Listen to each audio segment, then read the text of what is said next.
mushawengirozi tiri parwendo. tichazofara taenda Jerusalema, guta redu rekudenga, kwatichasangana na mambo wedu, kusingazove nemisozi. Tichazofara taenda Jerusalema, Yesu ndiye mambo, Yesu ndiye mambo.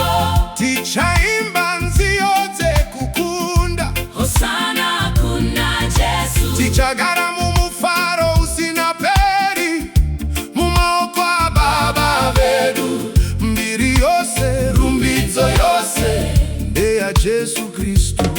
Pamagumo tichazonana naye, tese tiri vakundi, mambo wedu Jesu atitora, akatishevedza nezita. Tichagara naye narini, hatichaparadzaniswa naye.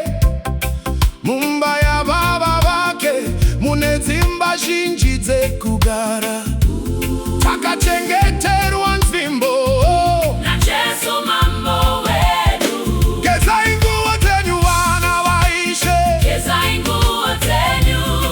muve nemwoyo yakaisvonaka, Moyo yakaisvonaka. sezvakakurayirai kubva kare. Tichafamba munzira yake.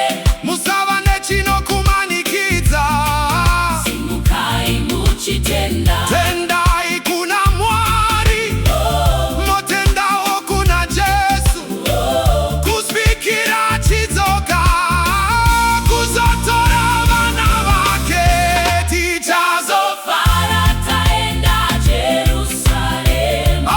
Musha wengirozi, musha wakanaka, musha unoera Mbiri yose.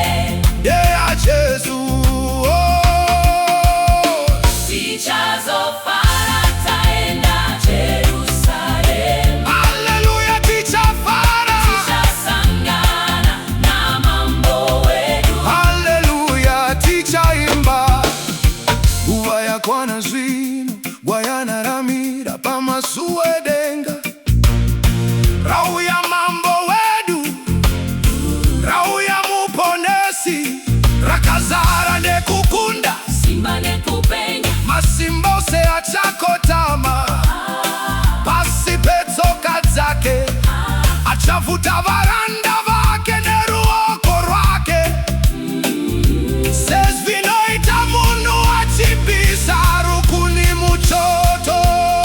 Ngatifare kwazvo, Ngatifare kwazvo. kuponeswa kwedu kwasvika. Ngatiimbei nerufaro. Jesu wedu auya, Jerusalema redu. dusha usingaperi Mbiri yose.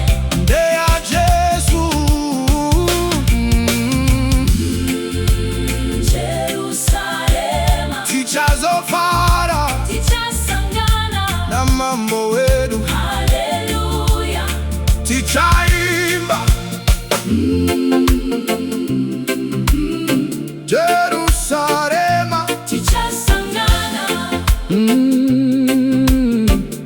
Taenda kuna Jesu.